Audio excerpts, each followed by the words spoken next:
combien c'est important, combien il croit qu'il est important de penser les bonnes choses. Lorsque tu penses le négatif, tu vis le négatif, tu produis le négatif et tu partages le négatif.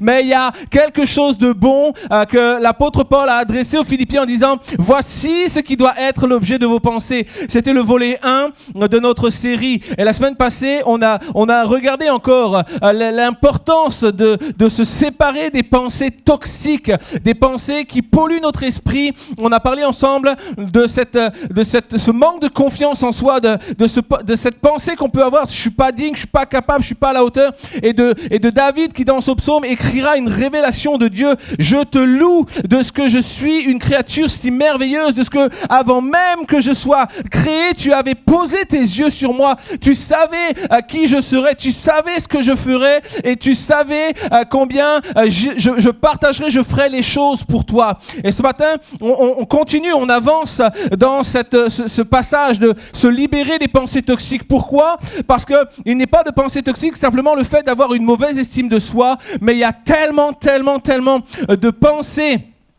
toxiques qui viennent comme polluer nos vies, qui viennent nous empêcher d'être heureux, qui viennent nous empêcher de nous épanouir. Et ce matin, j'aimerais vraiment parler avec vous des regrets. Qui a déjà à un moment donné dans sa vie passé un temps où je regrette tellement telle chose, je regrette tellement telle situation, je regrette tellement d'avoir fait ça, je regrette tellement d'avoir dit ça, je regrette tellement de ne pas avoir fait ça ou de ne pas avoir osé ceci ou cela. Ce matin, je voudrais vraiment vous emmener avec moi dans ces regrets. J'aimerais qu'on puisse regarder ensemble aux regrets qui nous culpabilisent et qui nous accusent. Pourquoi? Parce que les regrets sont rarement des choses qui vont positiver ta vie. Les regrets, je dirais que le regret est un fabricant de culpabilité. Okay. Lorsque tu regrettes les choses, c'est comme tu te sens coupable. J'aurais dû, j'aurais pas dû. J'aurais pu, j'aurais pas pu, etc. Ceci, cela. Mais le regret est un fabricant de culpabilité. Et souvent, les regrets viennent et les regrets nous persécutent. Les regrets nous rappellent nos échecs. Les regrets nous rappellent nos défaites. Les regrets nous rappellent nos erreurs. Qui est d'accord avec moi que tout ce que je suis en train de dire n'est pas positif du tout? Okay. Les regrets, souvent, c'est ce qui va te rappeler tes péchés. Les péchés, si petits soient-ils, mais si gros aussi soient-ils. Et la réalité, c'est que nous sommes tous, à un moment donné dans nos vies, nous avons tous été sous le poids du regret. Hein? Il y a plein de gens qui ont regretté des situations, des actions, des modes de vie, des choses qu'elles ont produites. Et la réalité, c'est que on doit réaliser que Dieu pardonne nos erreurs. Okay? Le regret, c'est comme se conforter dans une dimension de non-pardon. Mais les hommes pourront à vie ne pas te pardonner, mais le plan de Dieu, le désir de Dieu, c'est que tu sois pardonné et que ta vie ne soit pas en prise au regret. Un proverbe russe dit ceci: regretter le passé, c'est courir après le vent. Okay. Regretter le passé, les choses que tu as pu faire, les choses que tu as pu dire, les choses que tu as pu vivre, c'est comme courir après le vent. Et c'est tellement vrai. Parce que regretter le passé, regretter tout ce que tu as pu faire, c'est comme courir après quelque chose qui n'existe pas, que tu n'attraperas jamais. Le vent, tu sais pas où il est, tu sais pas où il va. Le vent, tu peux penser l'avoir attrapé et finalement tu te rends compte que tes mains sont vides. Le vent, tu ne le vois pas, tu peux juste le sentir. Tu peux juste sentir le vent qui vient sur toi. Et le regret, c'est la même chose. Tu le vois pas, ça changera rien à ta vie que de courir après les regrets. Mais tu peux constamment sentir le regret qui vient devant toi, le regret qui vient sur ton visage. Le regret va t'amener à passer une vie, à penser à des choses que tu aurais pu faire ou que tu aurais pu être, ou que tu aurais pu dire, ou que tu aurais pu modifier, et tu vas passer une vie là-dedans pour te rendre compte finalement sur ton lit de mort que tous ces regrets n'auront rien apporté dans ta vie. Tous ces regrets n'auront rien bâti dans ta vie, et plus que ça, tous ces regrets t'auront empêché de passer à côté de la destinée que Dieu avait prévue pour toi. La réalité, c'est que le regret est l'ennemi de l'épanouissement. Dieu veut que tu sois épanoui, mais tu ne pourras pas être épanoui tant que tu seras dans le regret. Oscar Wilde a déclaré ceci. Hop, je vous remets ma télécommande, je suis en panne. Oscar Wilde a déclaré une chose et il a dit, hop, Problème de connexion. Il a dit, nul homme n'est assez riche pour racheter son passé. Est-ce que tu peux passer la diapo suivante à la main, s'il te plaît? Nul homme n'est assez riche pour racheter son passé. Et ça, c'est encore une belle présentation de ce qu'est le regret. Le regret, tu pourras faire tout ce que tu veux, tu ne pourras pas racheter le passé. Tu pourras regretter toute ta vie des choses, des événements, des éléments, ça ne changera rien. Les choses sont arrivées, les choses se sont passées, et puis c'est comme ça. Et enfin, j'aimerais citer Jean Jaurès, diapo suivant s'il te plaît, à l'écran. Jean Jaurès a dit ceci, il ne faut avoir aucun regret pour le passé, aucun remords pour le présent et une confiance inébranlable pour l'avenir. Il parlait bien, Jean Jaurès. Puis on pourrait même presque prendre ce passage-là comme presque un passage biblique. La réalité, c'est que cette parole aurait presque pu être prononcée comme par le prophète Jérémie.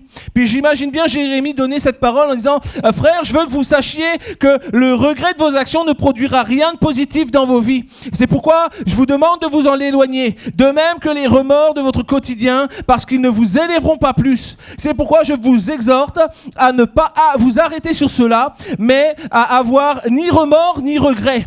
Mais plutôt en toute chose, regardez à Dieu qui dans son amour vous a pardonné et vous donne un avenir puissant, une destinée royale. Ayez confiance dans cet avenir et ne laissez rien venir vous ébranler pour vous voler cette destinée. Ok, je vous ai donné le même passage que Jean Jaurès, version prophète Jérémie. Okay. Ce que j'ai dit là, c'est pas tiré de la Bible. C'est juste les mêmes propos que Jean Jaurès, mais qui auraient très bien pu être des propos bibliques. Et à ce titre-là, j'aimerais à présent vous partager le prophète Jérémie, hop là, dans la diapo suivante, qui nous dit ceci. En effet, moi, je connais les projets que je forme pour vous. Je le déclare, moi l'Éternel. J'ai fait des projets de paix et non de malheur, afin de vous donner un avenir et de l'espérance. Alors, vous m'appellerez futur et vous partirez futur. Vous me prierez et je vous exaucerai, futur. Vous me chercherez et vous me trouverez, futur, parce que vous me chercherez de tout votre cœur, un œil fixé sur le futur. Voici ce qui va se passer. Voici ce dans quoi je vous appelle. Voici ce que je veux pour vos vies. Et regarde bien, il n'y a pas de passé là-dedans. Les regrets sont toujours pour le passé. Tu n'auras jamais des regrets pour l'avenir. Parce que les choses ne sont pas arrivées, parce que les éléments n'ont pas encore pris place dans ta vie. Mais la réalité, c'est que les regrets seront toujours des choses liées à notre passé et les regrets nous empêchera toujours de marcher vers l'avenir et vers notre destinée. Nous avons tous des choses dans nos vies dont nous ne sommes pas fiers. C'est une réalité. Moi, le premier, pasteur de l'église, il y a tellement de choses dans lesquelles, des fois, je ne suis pas fier. Mais la réalité est la suivante, c'est que c'est à cause de ça que l'ennemi sait qu'il a des cartouches pour nous faire culpabiliser. Il a des cartouches pour nous amener dans le regret. Parce qu'il sait qu'il y a plein de choses dans nos vies dans lesquelles nous ne sommes pas fiers. Et si nous regrettons certaines choses, nous sommes incapables d'entrer dans d'autres choses. Tant que tu marches en regrettant quelque chose, tu es incapable de marcher dans autre chose. C'est pourquoi tu dois te libérer des regrets, te libérer de la culpabilité que cela produit pour rentrer dans quelque chose d'autre. Et ce quelque chose d'autre peut être ta destinée. La destinée que Dieu a voulu pour toi. Ni Dieu ni Christ ne t'appellent dans le regret. Le Saint-Esprit te conduira jamais dans les regrets. Mais la réalité, c'est que le Saint-Esprit te conduira dans la repentance. Et la différence, elle se pose là. C'est que tu vas être harcelé, ta vie va être comme saisie par les regrets, alors que ce que Dieu veut, ce que Dieu t'appelle à faire, c'est venir dans la repentance. Et il y a une grande différence entre le regret et la repentance. Et j'aimerais partager avec vous ce matin sur le regard de la parole de Dieu au travers Pierre et Judas. Parce que j'aimerais simplement qu'on puisse comprendre que quoi qu'on ait fait, quoi que soient les choses de lesquelles l'ennemi t'accuse, quels que soient les regrets que tu peux avoir pour ta vie, quelles que soient les choses qui te rongent, quels que soient tes souvenirs, quelles que soient les mémoires qui te hantent, les regrets que tu as, Dieu n'est pas, Dieu ne sera jamais et Dieu ne t'attend pas là-dedans. Dieu t'attend dans la repentance. Parce que la repentance n'accuse pas les hommes, mais la repentance libère les hommes pour les amener dans leur destinée. Pierre et Judas. On peut regarder ce matin dans les chapitres 26 et 27 de Matthieu. Bien sûr, j'ai pris que quelques versets et je vous les cite, mais je vous invite à faire une lecture complète de Matthieu 26 et 27 pour réaliser la différence qui prend place dans la vie de Pierre et dans la vie de Judas. Voici ce que la parole de Dieu nous dit au sujet de Pierre. Or, Pierre était assis dehors dans la cour. Une servante s'approcha de lui. On est tous d'accord, ce passage se passe au moment où Pierre s'est enfui du jardin. Après qu'il ait coupé l'oreille d'un soldat et que Jésus l'ait repris, il a pris peur, il s'est enfui et il est parti se cacher et il suit de loin la cohorte qui emmène Jésus prisonnier. Et alors que Jésus est emmené pour être présenté devant les juges, le texte nous dit que c'est à ce moment-là que Pierre entre dans la cour. Et il y a une servante qui s'approche de lui et lui dit « Toi aussi tu étais avec Jésus le Galiléen ». Mais il le nia devant tous en disant « Je ne sais pas ce que tu veux dire ».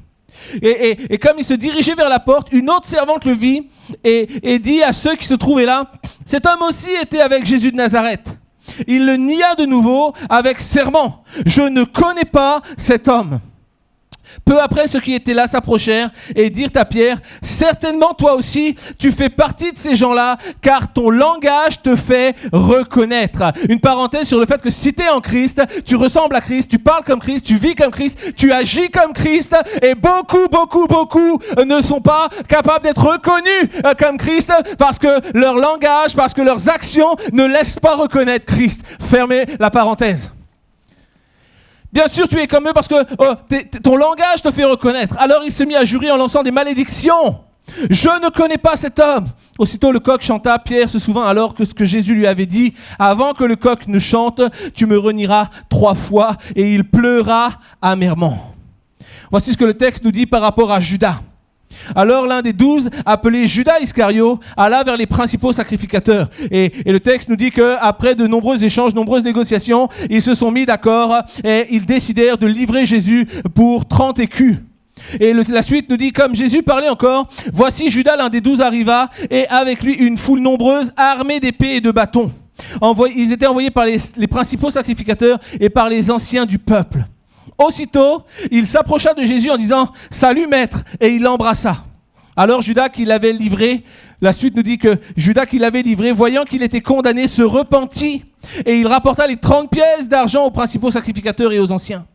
Et alors que eux lui disent, ça c'est ta responsabilité, nous on se lave les mains, c'est toi qui as livré Jésus, c'est toi qui as été cupide, c'est toi qui as voulu l'argent, c'est toi qui l'as livré. Et la suite nous dit, Judas jeta les 30 pièces d'argent dans le temple, se retira et alla se pendre. Ok, deux personnes, 2 proches de Jésus, 2 attitudes, 2 destinées. Au moment où cela prend place, Judas réalise que sa dénonciation a entraîné des conséquences plus importantes que ce que lui avait prévu. Et alors qu'il est là, Judas prend conscience qu'il voulait l'argent, mais il ne voulait pas la mort de Jésus. Jésus prend conscience qu'il voulait se débarrasser de Jésus, mais il ne voulait pas être la cause, l'objet de sa condamnation. Et alors que tout ça prend place, le texte nous dit qu'il est pris de remords. Et puis, il a des regrets en lui et il se présente et il négocie. Il dit, ok, j'ai fait quelque chose de mal et puis je vous ai versé un innocent et je vous donne les 30 pièces. Faites ce que vous voulez avec ça. Moi, je veux pas être mêlé à tout ça. Mais on va le ramener face à ses responsabilités. Et le texte nous montre que Judas va être pris de regret, va amèrement regretter ce qu'il a fait. On doit réaliser que souvent, on ne pense jamais à ce que nos actes vont engendrer comme conséquence. Et les regrets viennent de cela. Les regrets viennent du fait que souvent on agit sans réfléchir aux conséquences, aux répercussions que ce que l'on va faire va amener dans nos vies ou dans la vie de quelqu'un autour de nous. Et laisse-moi te dire que si on réfléchissait avant d'agir, si on se posait en analysant qu'est-ce que cela peut produire, alors il y a beaucoup de choses que l'on éviterait de faire et beaucoup de regrets qui ne pourraient pas venir sur nos vies. La réalité, c'est que quelle que soit la hauteur de nos erreurs, quelles que soient les choses qu'on a fait, le plan de Dieu, c'est de nous pardonner. Si Dieu a donné Jésus, c'est parce que son plan est que nous soyons pardonnés. Quelle que soit la hauteur de nos fautes, nous devons réaliser qu'il n'y a pas de difficulté, il n'y a pas de péché qui soit plus haut ou plus grand ou plus fort que le pardon que Dieu veut nous accorder. Et certains pourraient voir dans le texte de Judas, mais aussi dans le texte de Pierre, il n'y a pas grande différence dans leurs actions. Les deux n'ont pas tenu parole. Les deux ont été infidèles. Les deux ont eu à l'égard de Jésus qui les avait formés pendant 3 années. Les deux ont eu des pensées malsaines. Les deux ont mal agi. Mais il y a malgré tout une vraie différence qui existe entre l'attitude de Pierre et l'attitude de Judas. La première chose que nous allons voir ensemble, c'est que Pierre et Judas ont agi d'une même manière à l'égard de Christ. Tous deux ont péché gravement. On est tous d'accord que tous les deux ont péché. Judas a livré Jésus, mais Pierre n'a pas tenu parole. Pierre n'a pas respecté son serment. Pierre a renié Jésus par 3 fois. Et la 3e fois, il a quand même été même un peu très virulent dans sa façon de parler pour se dégager complètement de qui était Christ. Les deux ont connu des sentiments forts suite à cela. Les deux ont comme pleuré. Les deux ont réalisé que ce qu'ils ont fait n'était pas bien. Que ce qu'ils ont fait les éloignait de qui était Christ.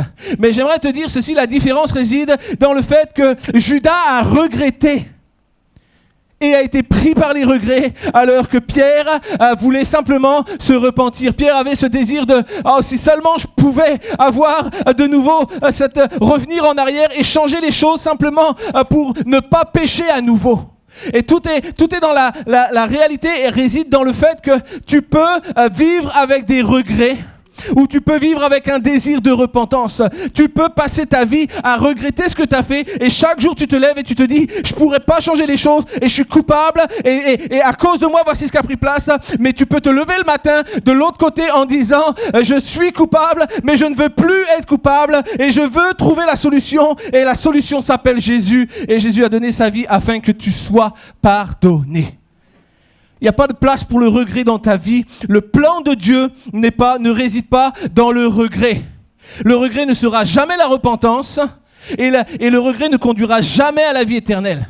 Tu peux passer ta vie à regretter des choses, tu peux passer ta vie à te faire du mal, à culpabiliser pour une situation, tu peux passer ta vie à pleurer sur la condition dans laquelle tu vis, qui est le résultat des choix que tu as pris, mais tout cela, les regrets ne te conduiront jamais à la vie éternelle. La seule chose qui te conduit à la vie éternelle, c'est la repentance, parce que c'est la repentance qui ouvre la porte du ciel. Acte 3, verset 19. Repentez-vous donc et convertissez-vous pour que vos péchés soient effacés. Jésus n'a pas dit « Faites-vous souffrir avec les regrets. Rappelle-toi chaque matin ce que tu as fait. Rappelle-toi des vies que tu as brisées. Rappelle-toi des gens que tu as humiliés. » Non, il a dit « Repentez-vous. » Les disciples diront « Repentez-vous et convertissez-vous. » Pourquoi ? Afin que vos péchés soient effacés. C'est pas qu'on tourne une page et que si on revient en arrière pour te rappeler ce que tu as fait. Non, ça c'est des regrets. Mais lorsque tu te repens, c'est comme on efface les choses de ta vie. Et tu peux tourner en arrière, c'est comme il n'y a plus rien. Il n'y a plus rien qui t'accuse. Le regret reste et demeure l'ennemi d'une vie épanouie. Tant que tu marches dans le regret, tant que tu vis dans le regret, tant que tu te culpabilises, tu ne peux pas bénéficier d'une vie pleinement épanouie. Je ne vais pas te donner un scoop, je sais que tu es au courant, mais je me permets de te le rappeler, tu bâtiras rien sur le regret. Tu bâtiras jamais quelque chose sur le regret. Du moins, tu bâtiras jamais quelque chose de positif et tu bâtiras jamais quelque chose qui va t'élever. Tu bâtiras jamais quelque chose qui va te ramener proche de Dieu. Certains regrettent leur mariage, certains regrettent les divorces, certains regrettent leurs enfants, certains regrettent ce qu'ils n'ont pas pu dire, ce qu'ils n'ont pas pu faire, certains vont regretter de ne pas s'être réconciliés avec quelqu'un avant qu'il meure, d'autres vont regretter même d'être venus au monde. « Ah, si j'étais pas né, ce serait pas comme ça, j'aurais pas cette vie pourrie, je galérerais pas. » Le regret est néfaste et contre-productif. Arrête de vivre dans le regret. Parce que ce n'est pas le plan de Dieu. Dieu n'a pas dit « regrette et demande pardon pour tes péchés ». Non, il a dit « repens-toi et demande pardon pour tes péchés ». Le regret, Dieu ne t'appellera jamais à vivre dans le regret, mais Dieu t'appelle à venir dans la repentance. La repentance n'est pas le regret et le regret ne sera jamais la repentance. Dieu t'appelle simplement à changer ta mentalité. Arrête de te faire du mal pour ce que tu as fait ou ce que tu n'as pas fait, mais viens simplement, demande pardon, tourne la page et passe à autre chose parce que Dieu veut que tu entres dans une destinée merveilleuse et le regret est ce frein qui t'empêche d'avancer dans cette destinée. Le regret t'apportera toujours tourment et souffrance. La repentance, elle, va t'amener la paix et la liberté. Le regret s'installe dans un cœur tourmenté par le passé. La repentance s'installe dans un cœur qui aspire à la liberté. Judas était tourmenté par ce qu'il avait fait. Judas était comme regretté tellement. C'est comme il y avait des tourments. Et alors qu'il est comme incapable de penser autrement, incapable de réaliser, alors le texte dit que Judas va aller et Judas va se pendre. Mais Pierre avait autre chose dans son cœur. Le désir de Pierre, c'était si seulement j'avais un moyen d'être pardonné, si seulement j'avais un moyen de changer ce que j'ai fait, si seulement j'avais un moyen. Et ça, c'était avant que Christ monte sur le bois de la croix. Et avant la croix, Pierre est comme dans les tourments aussi. Il dit, mais si seulement je pouvais. Mais après la croix, ce même Pierre rencontre ce même Jésus. Mais Jésus n'est plus un homme, Jésus est glorifié. Puis Jésus sera là pour le rétablir, pour le restaurer. Parce que Pierre, dans son cœur repentant, dira « Je t'aime tellement. Pierre, m'aimes-tu? Je t'aime. Non, Pierre, m'aimes-tu? Oui, je t'aime. Non, Pierre, m'aimes-tu? » Et par 3 fois, il va demander. Est-ce que Jésus voulait simplement, c'était amener Pierre à prendre conscience. Celui qui m'aime vraiment ne m'abandonne pas. Celui qui m'aime vraiment ne m'oublie pas. Celui qui m'aime vraiment ne m'échange pas. J'aimerais te dire ceci, la liberté se trouve dans la repentance et pas dans le regret. Et sans aucun jugement, je voudrais dire ce matin, et encore une fois, vraiment, je ne me permettrai pas de juger quiconque ou qui que ce soit, mais j'aimerais dire simplement, sans aucun jugement ce matin, que l'une des raisons majeures qui fait que les chrétiens ne sont pas solides, qui fait que les chrétiens ne sont pas stables, c'est qu'ils bâtissent leur conversion sur des vies de regret, qui les poursuivent chaque jour, et au travers desquels ils n'arrivent pas à se libérer, alors que ce que Dieu veut, c'est que les chrétiens soient dans la repentance. Seigneur, je suis là, je me tiens sur mes genoux, je demande pardon, je lève les yeux au ciel et je change ma vie ce matin et lorsque je me réveille, lorsque je me relève, je suis quelqu'un de nouveau et tu as oublié mon passé et moi aussi. La repentance ne t'amènera jamais dans le regret. Il faut délaisser le regret et entrer dans la repentance réelle parce que c'est la repentance qui change les vies. Nous devons changer nos mentalités, changer nos façons de penser et accepter que Dieu ne nous tient pas coupables. Celui qui vit une vraie repentance n'est plus le même. Celui qui vit une vraie repentance est transformé. Celui qui vit une vraie repentance est renouvelé. Celui qui vit une vraie repentance est libéré. Celui qui vit une vraie repentance est restauré. Je vous donne 4 opportunités de dire Amen, mais ce n'est pas grave. Peut-être vous aurez d'autres chances durant le message. Nous devons réaliser cela. Le plan de Dieu est un plan de liberté et un plan de restauration. Le regret te fera toujours regarder en arrière. Toujours. La repentance te fera toujours regarder en avant. Le regret te fera toujours regarder en arrière. Qu'est-ce que j'ai fait? Qu'est-ce que j'ai raté? La repentance te fera toujours regarder en avant. Il m'a libéré et je vais le suivre et je vais marcher avec lui et je vais aller de l'avant. Le regret occultera toujours ta vision à la gloire de Dieu. Tu ne seras pas capable de voir la gloire de Dieu pour ta vie tant que tu marcheras dans le regret. Mais la repentance ouvre tes yeux à la gloire.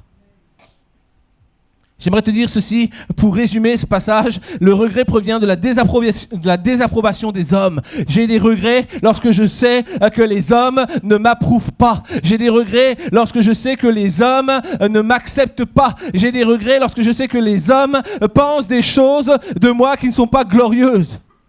Mais la repentance n'est pas au sujet de ce que les hommes vont penser, mais la repentance, elle vient de la désapprobation de Dieu. Je reconnais que Dieu ne m'approuve plus. Je reconnais que ce que j'ai fait m'éloigne de lui. Je reconnais que ma situation m'a fermé la porte, mais alors que je viens et je demande pardon, Dieu ouvre à nouveau cette porte. Ce que les hommes pensent m'importe peu. Ce qui m'intéresse, c'est ce que mon Dieu pense de moi.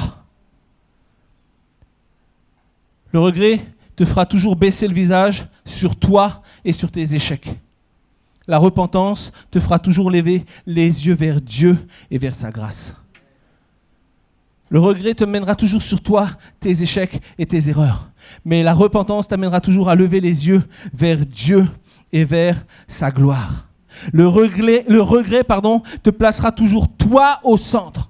C'est moi, mes erreurs, mes soucis, mes fardeaux, mes problèmes, les choses que j'ai faites, les choses que j'ai pas faites, les choses que j'ai dites, les méchancetés dans lesquelles j'ai été impliqué. Le regret te placera toujours toi au centre, comme l'accusé sur le banc des accusés, celui de qui on dit c'est toi, c'est toi, c'est toi, coupable, coupable et coupable. Mais la repentance placera toujours Dieu au centre. C'est plus moi qui suis au centre, mais c'est Dieu qui est au centre et je veux venir dans sa présence et je veux venir avec lui. La repentance m'amène à réaliser qu'il y a quelque chose de bon pour ma vie et si je me tourne vers ce quelque chose de bon, si je reconnais mes erreurs, si je demande pardon, alors je peux entrer dans la plénitude de Dieu. Je peux. 2 Corinthiens 5, versets 17 à 20 dit ceci. Si quelqu'un est en Christ, il est une nouvelle créature. Il est une nouvelle créature. Les choses anciennes sont passées. Voici toutes choses sont devenues nouvelles. Et tout cela vient de Dieu qui nous a réconciliés avec lui par Jésus-Christ. Okay. Rien que ça, là, la phrase est dit. On est une nouvelle créature par Dieu qui nous a réconciliés avec lui au travers Jésus-Christ. Point. Fin de l'affaire. Il n'y a pas de place pour le regret, rien que dans cette phrase-là. Cette phrase-là nous révèle que Dieu nous a réconciliés et que Dieu a utilisé Christ pour cela. Mais qu'à cause de Christ, je suis réconcilié avec Dieu. Et que Dieu est parfait, donc je suis parfait. J'ai plus la place pour l'accusation, j'ai plus la place pour les regrets, mais nous devons nous approprier cette parole. La suite nous dit, il nous a donné nous-mêmes le ministère de la réconciliation. En effet, Dieu était en Christ, il réconciliait le monde avec lui-même, en ne chargeant pas les hommes de leurs fautes, et il a mis en nous la parole de la réconciliation. Nous sommes donc des ambassadeurs pour Christ, comme si Dieu adressait par nous son appel. Nous supplions au nom de Christ, soyez réconciliés avec Dieu. Si quelqu'un est en Christ, il est une nouvelle créature. Voici la définition Larousse de nouvelle qui apparaît pour la première fois.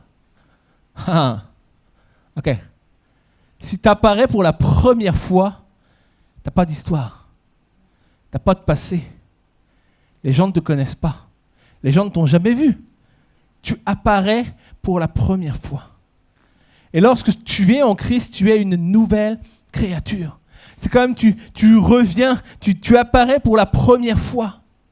Le mot grec pour nouvelle, c'est kainos. Et kainos, c'est comme nouveau, neuf, qui vient de se produire, frais, récent, non usé, non porté.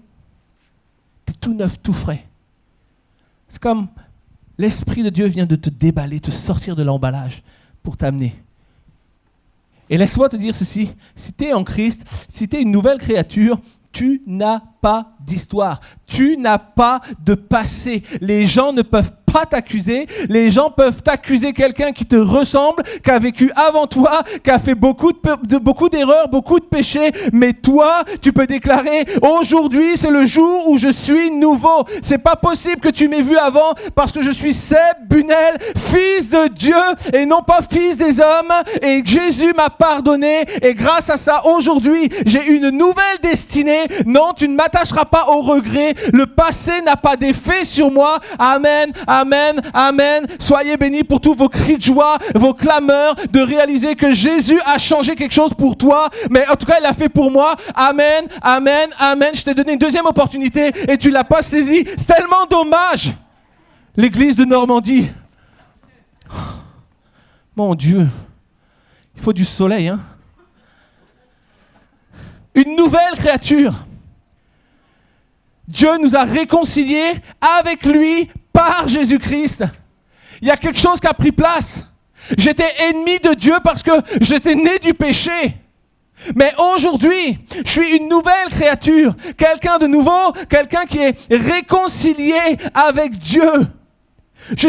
Toute chose est devenue nouvelle. Et encore une fois, nouvelle, kainos, nouveau, neuf, récent, jamais utilisé, jamais usé, jamais porté. Toute chose, tout ce que je vais faire est nouveau. Tout ce que je vais mettre en place n'a pas à voir avec le passé que j'ai derrière moi, parce que celui-ci n'existe plus. C'est une ancienne personne qui a fait des anciennes actions, mais personne ne pourra m'accuser de ce que je vais faire maintenant, parce que les choses que je vais faire sont des œuvres d'un homme réconcilié avec son Créateur en Jésus-Christ. Il n'a pas chargé les hommes de leurs fautes. Pourquoi est-ce qu'on passe du temps à nous charger nous-mêmes de nos erreurs? C'est vrai. Les regrets, c'est quoi? Les regrets, c'est des accusations que nous portons nous-mêmes sur nos vies. Je regrette. J'aurais dû. J'aurais pas dû. J'ai fait. J'ai honte. Les regrets, c'est des accusations que nous portons sur nous-mêmes. Nous sommes nos propres accusateurs, alors que Dieu nous dit « Je ne vous ai pas chargé de vos fautes ». Parce que vous êtes venus à moi, parce que vous êtes maintenant une nouvelle créature. Toutes choses sont devenues nouvelles. Je n'ai même pas les yeux sur votre passé. Je n'ai pas les yeux sur ce que vous avez fait. Reconnais simplement, accepte que tu es nouveau, tu es tout frais. Et peut-être aujourd'hui, tu dis, mais moi jusqu'à aujourd'hui, je n'avais pas compris ça.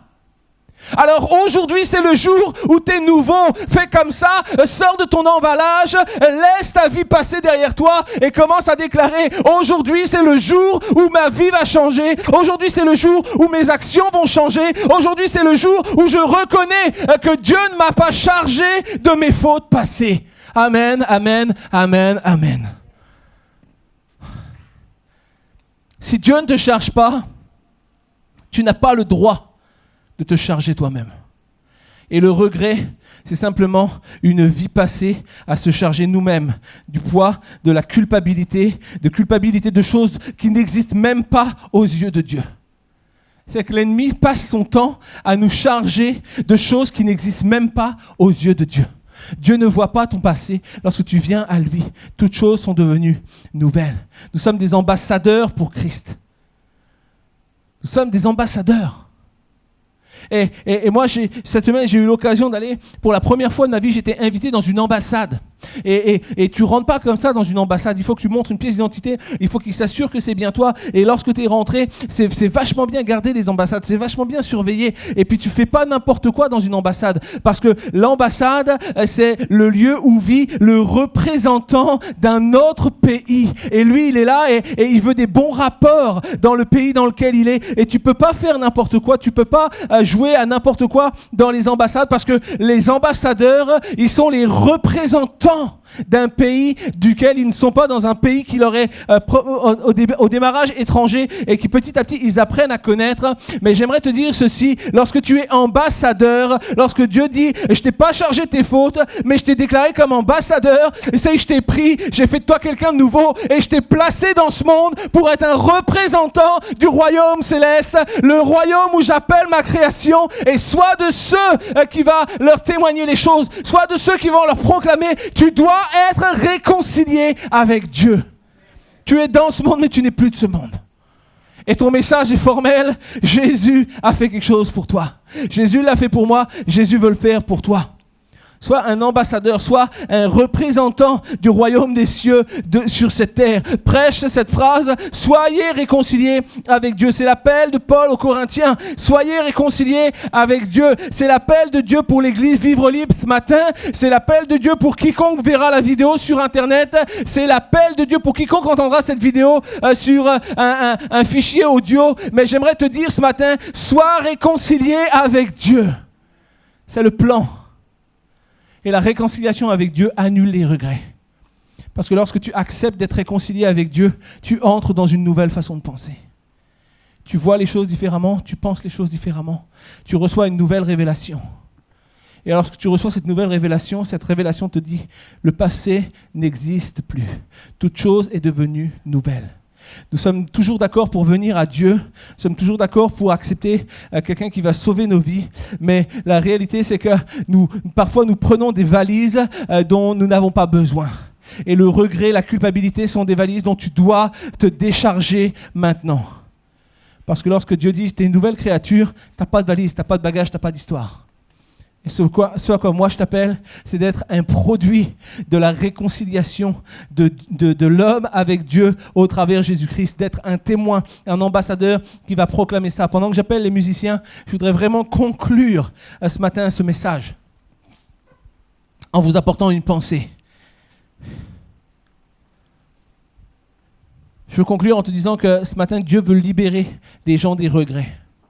Parce que les regrets, quelquefois, c'est même pas l'ennemi qui nous met ça dans la tête, c'est juste on s'automutile à coups de regrets. C'est l'ennemi parfois met juste une pensée dans nos têtes, puis il n'a pas besoin de faire grand-chose d'autre parce qu'on s'occupe du reste. Fait que juste rappelle-toi ceci. Et bam! Et lorsque la pensée est dans ta tête, tu commences à te faire des films. Puis oui, j'aurais pas dû. Puis j'aurais pu. Puis j'aurais pas dû faire ci. J'aurais dû dire ça. J'aurais dû faire ça. Pourquoi j'ai agi comme ça? Et alors que l'ennemi a simplement passé une pensée sur ta tête, lorsqu'il est simplement venu, puis il a comme soufflé quelque chose, et c'est toi qui vas faire tout le travail. Et j'aimerais te dire ceci ce matin, vraiment, du fond du cœur, je voudrais t'inviter à te décharger du regret. Je voudrais t'inviter à libérer ton esprit, à libérer tes pensées, afin que tu puisses vivre en paix et que tu puisses entrer pleinement dans la destinée que Dieu a choisie pour toi. La destinée que Dieu a choisie pour toi est une destinée de paix, une destinée de joie et non pas une destinée de regret, de culpabilité. Je veux te dire qu'aucun de tes choix, aucun de tes actes, aucun de tes actions, aucune de tes pensées, aucune de tes paroles ne peuvent te tenir et n'ont le droit de te tenir dans la culpabilité. Aucun des choses de ce que tu as fait ne doit te conduire dans le regret. Mais en toute chose, tu dois chercher et vouloir marcher dans la repentance parce que c'est la repentance qui va te libérer. Le regret t'amènera toujours à tes fautes. La repentance t'amènera toujours à Dieu. À quoi tu veux penser ce matin? L'objet de vos pensées. On se libère ce matin des pensées toxiques. Est-ce que je veux penser à mes fautes, à mon passé, à mes erreurs? Ou est-ce que je veux penser à Dieu, à son pardon et à la destinée qu'il a pour moi? Ce matin, je te laisse avec ça.